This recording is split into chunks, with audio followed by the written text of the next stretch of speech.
Go, greetings, I am Lies, and I use she, her. And I am Scandal, and I use they, them. And let's play a game together! Yes, and since this is going to go up on Christmas... Ooh, Merry Christmas Happy to holidays, all. Merry Christmas, Merry Christmas, Merry Happy Chrysler. whatever you celebrate. Yes! And, hopefully you had if you're Jewish, you had a good... Wonderful Hanukkah. Wonderful Hanukkah.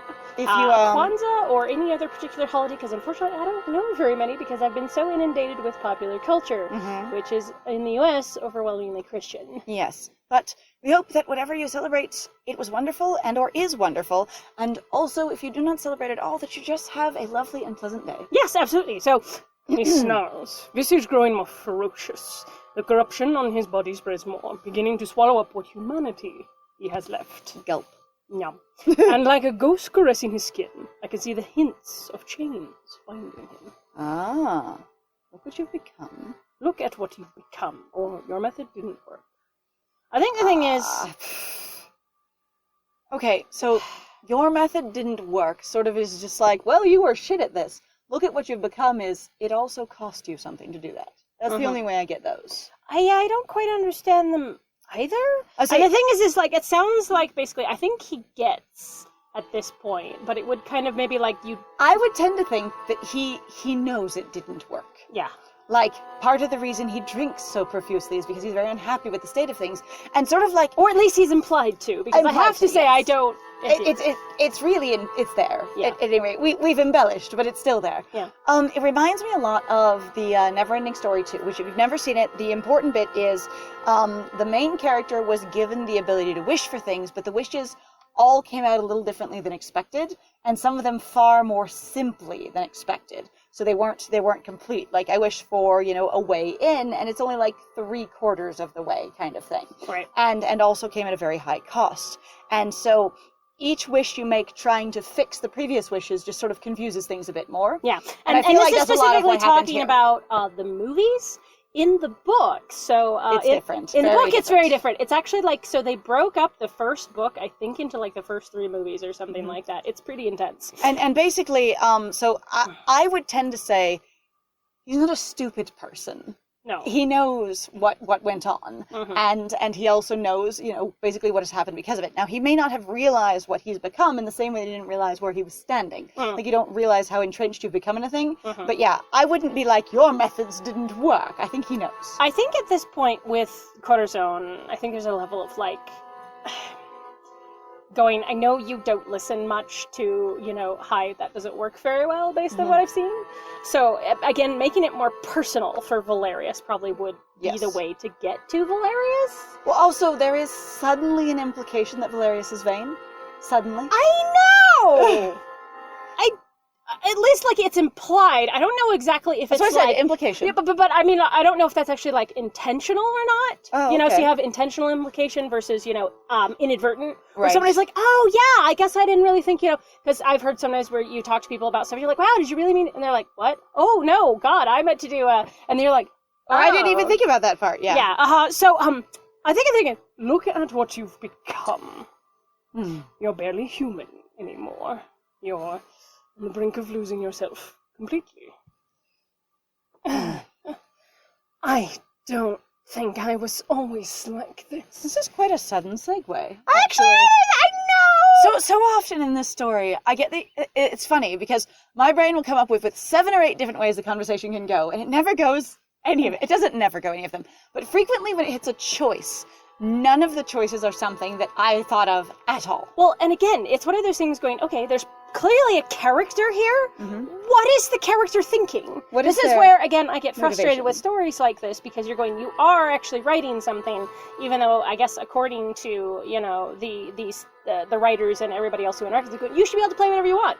You can play your own OC, and it's like, but not if the person you're playing wouldn't come up with either of these speaking options. Right? And so I feel like it would behoove these types of games very, very much if they went, you can play yourself bold or more timid, that kind of thing. Right. The 2 different options, if they're only going to do 2 choices, of the types of things that would happen. Right. You could play yourself as, ballsy and aggressive, or you can play yourself as more thoughtful and reserved. All right. And that way you give people a range of what they're going to be picking. Now, and so they can design their character around that. I think that stuff is amusing, but it would also help sort of, I think, settle some of the tonal issues that we've had of going, what the hell does this even mean? Yeah, that one. But at the same time, like, it would also be interesting as an experiment to actually see what then the writers thought bold and brazen would be versus, timid and more reserved. Right, exactly, because then it's going to be their interpretation of those things as well. But at least then you have a social framework for things that might be familiar to you. Yes. Well, your personality was always a bit trying, from what you remember of it, I assume? How much of his personality do you honestly actually remember? know? Yeah. Are you talking about the last month? Always in the last month. When I've been sort of barely holding on, and also maybe his personality's been trying because you're a complete fucking wreck, and he's irritated about it. I would question, have you gotten more memories back and you suddenly go, yes, I remember years of this person, and that would be cool to know. Anyway. Trying. But no. You were not always this cruel. So yes, you do definitely remember things from back then when you don't remember. This cruel, but you were that cruel. You were cruel, but not this cruel. I always love that. Well, no, you weren't this cruel. Look at someone, you were never this evil. Oh, you were surely evil, but not this evil. Right? Nadia, I mean, you were always an asshole, but you weren't like a raging asshole.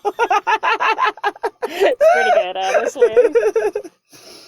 Luckily for you, there's still a chance to redeem yourself. That's kind of arrogant. Also, sounds very highly exploitative / sort of, black, blackmail-y. Oh, blackmailing. Uh-huh. Could be, maybe. Yes! I know now what's happened, and you know what? And you know There's what? a I could chance help to fix you. it. Now, the thing is that you have an opportunity here. I'm like, that's very manipulative. That feels very strange. So the thing is that I think is interesting, where people basically try to do this sort of justified punishment thing. The thing is that all punishments are made up. Yes. They really are. The only, natural consequence or being judged for your actions kind of thing is really, if you tried to hit a lion and the lion smacked you back kind of thing. Or you tried to kick a cactus, like what happened when I was at Anasazi when I was a kid. Oh, God. And a kid kicked the cactus and there were cactus needles in her leg, and it was really bad. There's also the one of, I tripped, and, it hurt my ankle. That is the natural consequence. That is a, quote, natural consequence, which is why when people go, it's the natural consequence when they punish their children, and you go, no, that's not a natural consequence. That is that's a consequence that you created, you enforce. That you have contrived. Yes. It's literally a contrived consequence. Yeah, so that's why I'm kind of a little bit like, oh. God, I heard a parent one time, and I think I might have mentioned this way back, just really when I was doing a lot of daycare, there was one point where one of the parents was talking to one of the other one because they were all doing love and logic parenting together, as a parenting group while I was doing the daycare. Right. And one of the parents was talking to the other one while they were picking up their kids and just being like, the thing is it's so good because it talks about natural consequences. And so my child's going to learn to understand that, when she disobeys me, I'm going to punish her. That's just naturally how it works. That's a natural consequence. And I'm like, no. That's actually you making a choice. Yes. Anyway, luckily for you, there's still a chance to redeem yourself. Also, redeem yourself suggests you have fallen far, what have you. Not regain yourself, find yourself, but redeem. You have done badly. Oh. Who has said that he has done badly? Because redemption is a very specific thing. It's not healing. It's not it's not clarifying yourself. It's not finding yourself. It's not purifying yourself. It's none of those things. It is, you have fallen from grace, but you could get back on it. Also, isn't redemption specifically about the people that you wronged? And that if they don't agree that you've redeemed yourself, you'll never be redeemed? As far as I understand, yes. It's really something that the other person decides. That's also why I'm wondering, why is Nadia basically able to be the Archon of Justice and go, I can decree this, when all those people who suffered under him without Nadia being around don't get a say in this at all, if that is the kind of justice we're going to serve here. But again, so what I was also going to say about it was that I find a lot of basically justice serving to be ridiculous, because one, it's made up. Two, it's also it never really solves the problem that got them there to begin with. You're not really interacting with who Valerius is as a person. It's just, you should know better. So one of the big things that I learned in psych and human behavioral development, in my various psych classes and studies and books that I've done, didn't graduate, had a lot of practice. I was gonna say was that people don't really respond to punishment as far as changing who they are, but also if you just go, I will punish you for doing the thing, but you never find out why someone is doing the thing, you will likely never get them to stop it. In the same way of, if you have someone who's starving who steals bread, and you punish them more and more aggressively for stealing bread, but you never find out, like, why are they stealing bread? Yeah. Because they're hungry. Punishment doesn't make them not hungry. It really doesn't, and that's actually one of the big problems, and basically points that people have had about how the United States works, is going like, our prison system, which is in a prison industrial complex, so they actually have active desire to try to fund, basically, in my opinion, it's slavery. It's just it's branded slightly differently, but it's the same damn thing, is to continue to basically feed the machine. And it's not solving the problem, because if you solve the problem, you have no more free labor. It's true. Or basically grossly underpaid, like $2 an hour labor. Yeah. It's pretty bad. So, how? How? You simply need to ask for help. This does sound weirdly condescending. It kind of does. But have you noticed that Nadia sounds weirdly condescending to most people? She does actually sound... and it's not like... See, like and that's the thing that I've sometimes. found to be really interesting, because it's not like the story isn't, like... Because I feel like a lot of the choices are basically trying to connect Nadia to people, and, like, reality in that way, instead of, like, continuing to encourage her to be distant or aloof, or to go, you're superior. Of the 1%. Right, exactly. But trying to actually get her to connect to, yes, people steal because they're hungry, not just because they're stealing and, you know, like, what the hell? And her going, oh my god, all these thieves, because they're all poor. Clearly you must be a bad person, you chose to do that. Which I find this to be funny even with her confronting Valerius, because that felt like that was kind of her opinion too. And interestingly enough, she's like, she's trying to learn not to be an island. Yep. And Valerius has basically just described that he was put in a position where he absolutely had to be alone to handle things.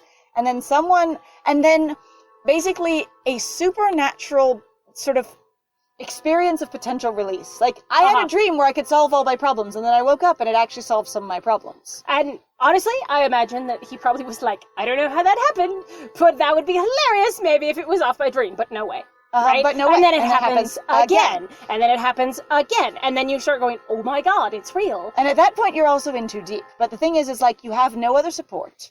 You have no other help. You have no one else to turn to or go to, because we've already established that the other courtiers don't do any jobs. Like, yeah, as far as we could tell, they really don't. I mean, they really was like the one handling the food doesn't share it and pass it out like it's supposed to, so you're not doing the job you've been given. Which is also really weird that, like, Volta would have gotten away with that. So in any capacity? Did Valerius wish for food outside of the, basically food stores that were unavailable to him? That would be a question. I'd be very interested in his process. We have a lot of philosophical and, like, societal and psychological questions. We always do. But in here going, you simply need to ask for help, isn't going, I can help you. It's not offering help. It's saying you need to take the first step and reach out. I have told you there's something wrong with you. I have helped you get perspective that you can see it now that you are in danger and losing yourself. Also, and now I've told you, I'm not offering help. I'm not even suggesting you get help. I'm just saying if you ask. I was about to say, it sounds a little bit like I'm telling you what the problem is and that I'm going to fix it. Or that, it can be fixed if you do exactly as I say. And then also, like I said, it sounds a little blackmailing. Anyway. You simply need to ask for help. Valerius swallows hard, conflict clear on his face. I'm scared, and I do not want to be like this. Please, help me. Corazon. Hi. You simply need to ask for help. You've asked me to help you. Corazon! Which is appropriate, because that's, you look to I'm servants. delegating, yeah. She rarely delegates anything, but she does lean on Corazon to do shit. Yes. Like, that is the only time she delegates it, and then she usually takes the other half back after delegating it, which is hilarious. So, we have established that she's real bad at delegating. And she is. I nod, taking a deep breath and summoning that power to my fingertips once more. That power. I can see the chains more clearly now, as if they were physical things. They look brittle. Okay. So I just had an anime moment, like really hard. So we've been discussing that the power is familiar, strange, unknown, really close, that kind of thing. Like they keep changing sort of how intimate the bond with the power is, but just said that power. And in the direct translation for Japanese, as I remember learning it when I was a bit younger, was if you call someone that person, it's a casual reference to them because you're very close with them. Mm-hmm. And so it's not literally saying, oh, that person, but that's what translates to essentially in English of going... But it doesn't have the basically background or innuendo, basic cultural innuendo, and also pronunciation. You can't convey in the same way. I say what it's got is this implication very solidly that you're on very casual terms with the person you're referring to. Mm-hmm. Because you don't use their name. It's like saying, oh yeah, them. Right? And in a very affectionate and familiar way, rather than going, yes, the president. Right. You say, oh yeah, him! And everyone goes, that person? Whoa! You just called him that person, so it's just that power. We're very familiar now. Oh, we're very close. Mm-hmm. Brittle. They look brittle. Like peanuts brittle. Tasty. I'd like some. And crunchy. The devil was baking chains just a while ago. And something I'm like, it turns into the Muppet Christmas Carol, and they're all, I'm the train! And they're singing. And as soon as I reach out and brush my fingers against them, they crumble. We went from fingertips to fingers. Just fingers. The whole fingers. Crinkle, crinkle. The remaining dust fills the air, swirling, blotting out my sight. That is a lot of dust. Oh. When my sight returns, the catacombs are gone as if they never existed. Okay, so 2 out of our 3 vanish. But the other one, but the one stays. Mm-hmm. Why? I'm also actually really surprised that of the things that they've done with Valerius, I'm shocked they didn't try to go for a sort of vampiric goat. So you're the thing in the basement amongst all the coffins. Right. That are there's a bunch of chains everywhere, and you're basically in decadence and royalty, but you're also amongst the rot. That's very it has a lot of potential basically for vampire imagery, especially since a lot of vampires historically have been tied to basically aristocracy or the sense of otherness. Yeah. And you have literal things living in your basement, as it were, living off the people who are, living on top of you. Yeah, exactly.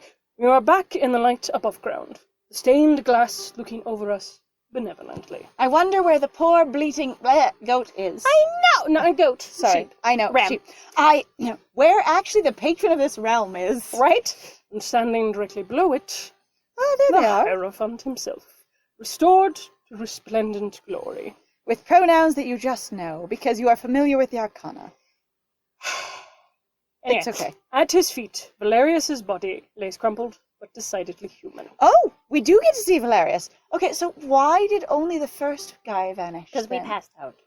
Ah, there we are. So we just didn't see what happened, and Nadia didn't feel like she needed to fill us in. She needed to inform us? Yeah. Yep. No, got it. connection. Here we are. Oh, didn't you do this one before? Oh, we've never seen this one before, as far as I know. Yes, we have. I swear we have. I don't know, but Anyway, have fun. I don't... I suppose I have you and Corazon to thank for restoring me, Nadia. He casually leans down and grabs Valerius's arm, hugging him to his feet, then dusts off the consul's robes. Oh, well, I'm glad he's not naked. Oh, good to know. Pull yourself together. You look like a mess. Hierophant, I am pleased we could help. But what exactly happened to you, to Valerius? To you? To Valerius? Also going, yes, I'm so glad we could help, Hierophant. You literally wouldn't even, you just fucking bent down and looked at me like little kids poking a tadpole with a stick, and then we're like, well, time to go. You didn't even speak to me once. You bitch. The Hierophant gives us a wry smile. Come, I shall explain everything. He gestures for us to follow him, and then leads us out of the high halls of the building. And does he drag Valerius along with, or does Valerius just stand there unsteadily and gets left inside? Oh, what? What beautiful winery. It's very pretty. It's fields You of mean grapes. a vineyard? A vineyard. A vineyard. We stroll outside into a warmly lit vineyard. At the end of a dirt path, there is a small seating area. Okay. Nadia and I settle down next to each other on a marble bench. The Hierophant seated across from us. Did Valerius just vanish? I was about to say, where's fucking Valerius? Where is Valerius? I'm just hearing Gumby. No, but just drags him to his feet, stands him there. Valerius stands, dusts him off, and then everybody walks away, and Valerius just stands there. What do? What do?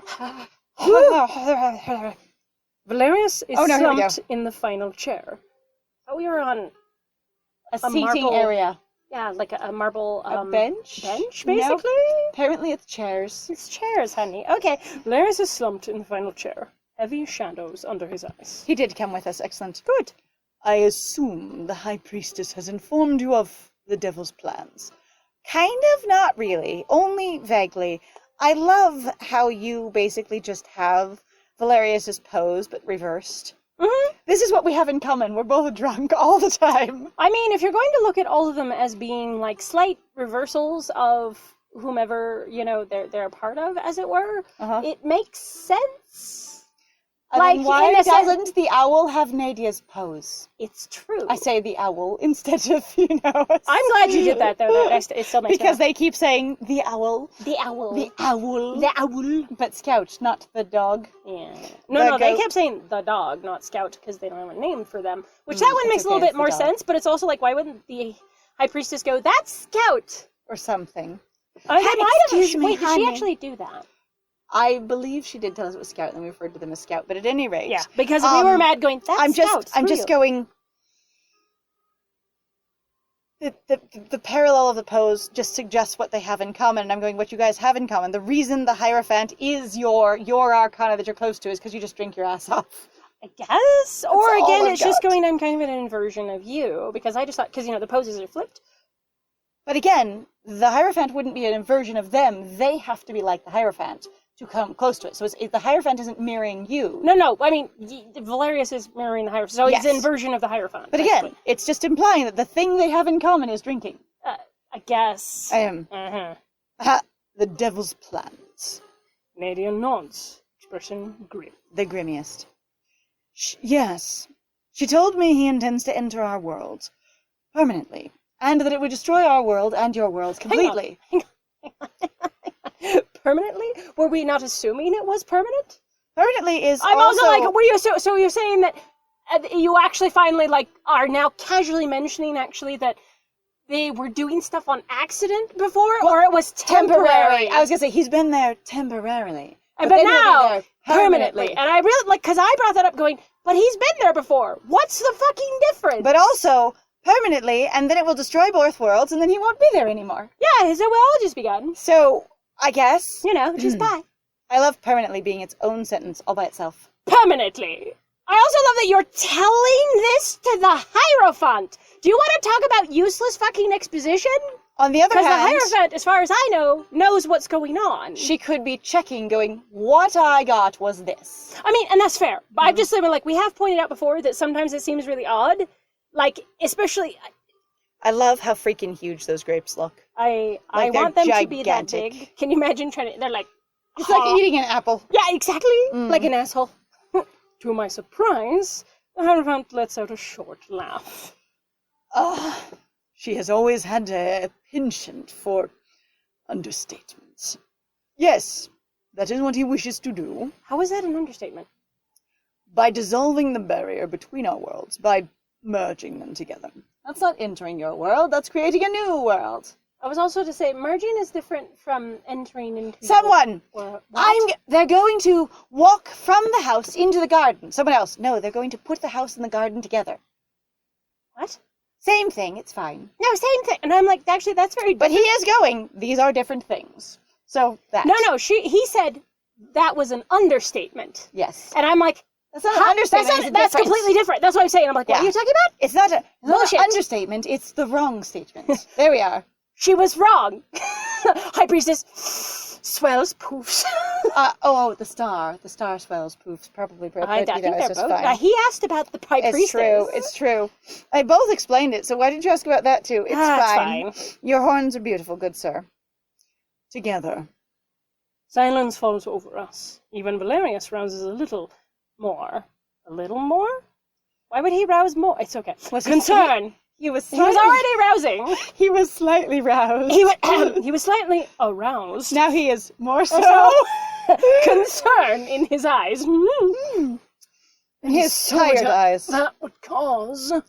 Why do you not have sad shadows under your eyes? Would it cause disorder? To be honest. The disorder, honestly, it depends on how they're merged. What? Actually...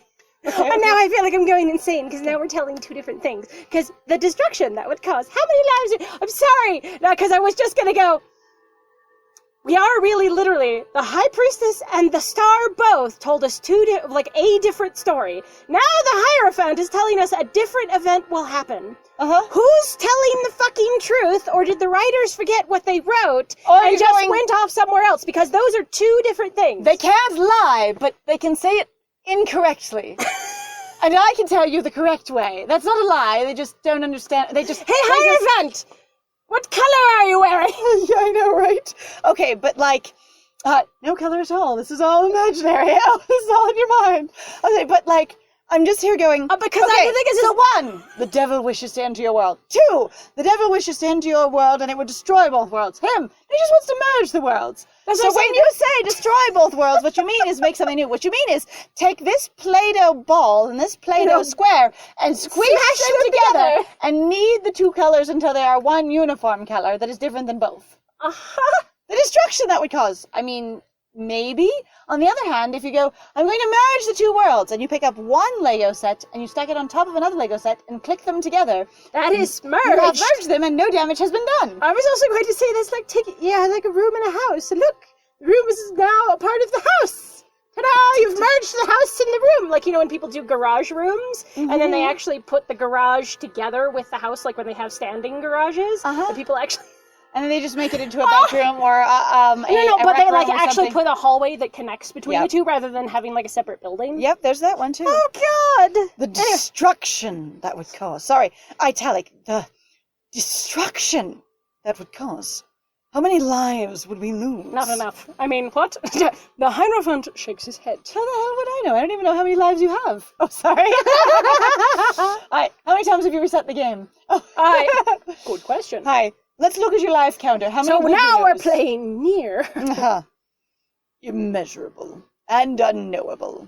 It's not to be measured or known, even though it would be a finite number once it happens. Because you do actually have a finite number of people, bugs and things and rocks and all those things basically in existence. If you freeze the world at the moment of merging, there is a finite number of things there, and technically, they could be knowable if someone were to count them. It is your realms, actually, good Hierophant, that are unknowable. Yes, because they change. Because they do change. Now, again, ours change, leaves fall, and things are born, but not if you, in a single moment, if you merge things. There is an exact count at that moment. There is. All right. Now, granted, that might be based on human standards, because we're all obsessed with ourselves, but, Immeasurable and unknowable. Such a thing has never been accomplished before, though not for lack of trying.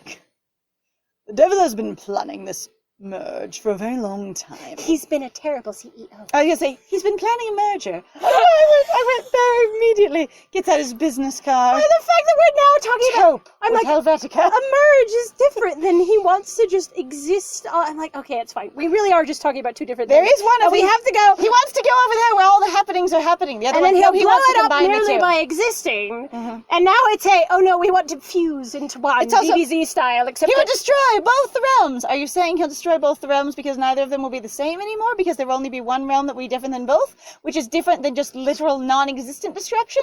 Which is what you implied of nothing will exist anymore? But it will still exist, it'll just be a third thing? I love it. It's fine. It's just convoluted, it's okay.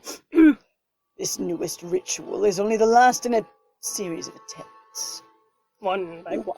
One by one. I love it. I love it. I was waiting for that. Just one by one. That's the only next line you can have, really. Removed those of us who dared oppose him.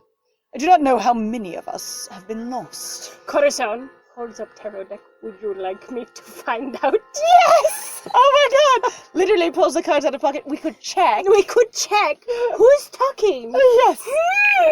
Talks the card. Oh, this one is dead fucking silent. This one there's a quiet vibration. Oh, the star, she is chatty as hell. Shockingly, for as unknowable as the Arcana are, there actually is a defined number of them. And there's a distinctive and specific connection to all of them that Astra made in the deck. So, you know. So I'm sorry. I could tell you. Would you like to? Just like Nadia, I love them. They're smarter than everybody. An equal match for me. Corazon. Almost got me. Almost. Almost. One by one, he has also removed those of us who have dared oppose him. I do not know how many of us have been lost. But my wine glass will continue to change, just as Valerius does. Of course. 3 years ago, that is when he approached me with this fool plan. I told him no. He was a foolish fool. You fool. You are also a minor Disney villain. It's okay. Yes, minor Disney villain. It's okay. Fool. Look at that eyebrow! Amazing. I love it. Arch. I also love how your eyebrow goes like halfway down your nose ridge. That is also amazing. It's pretty good. Also, though, I am amused because the eyebrow thing is actually a thing Valerius does. Well, again, so like Valerius has the arm in front, and you know, and well, you it's know, like Hierophant this, has it in back. Basically. Well, so yeah, and then this one's got the same arm Because it's the in guarded back. pose with the wine glass, and then the other one is It's an behind the open back. pose. Yeah, more open pose. And but other than that, like they have everything else in common. It's amazing and very funny. That is quite But funny. again, like, what are the parallels? You are like this person. So I go, okay, but if you are supposed to have that many parallels, I have to assume that the parallels between Nadia and the High Priestess are much deeper rather than surface and visible, because she looks nothing posture like you at all. I know! And behavior-wise, nothing like you at all. Yeah. And so I'm going, so if the connection here is so surface that can be seen immediately, does that either mean, or does it mean that it's so profound, you are nearly the same person in so many ways? The reason the connection is there is because you're almost identical. Like, he resonates with you so hard, you basically are only a slight bit off from each other. You're my baby. But, like, Nadia has a very soft resonation, you know, with not as many hard, you know, completely identical connections. Yeah. It's a curious thing I'm interested about. Furthermore, I told him I would do everything in my power to stop him. He did not take kindly to my refusal. 3 years ago. That is when he first came to me as well. But they're gonna have to come in the next one. But the devil's gonna have to come in the next one! Hey! So thank you very much, everybody, for joining us. If you like what we do, please feel free to like, comment, subscribe, interact with the video. It actually does a lot for us in regards to the YouTube algorithm. We would really appreciate it. Please also feel free to take a look down below and notice the fact that we have several links to our other channels, such as, you know, our Twitch and our Twitter and our Instagram and our Ko-Fi and our Patreon. So, yeah, I have been Scandal. And please keep your hands and arms inside the video at all times. And I have been live. It was great playing with you. Bye!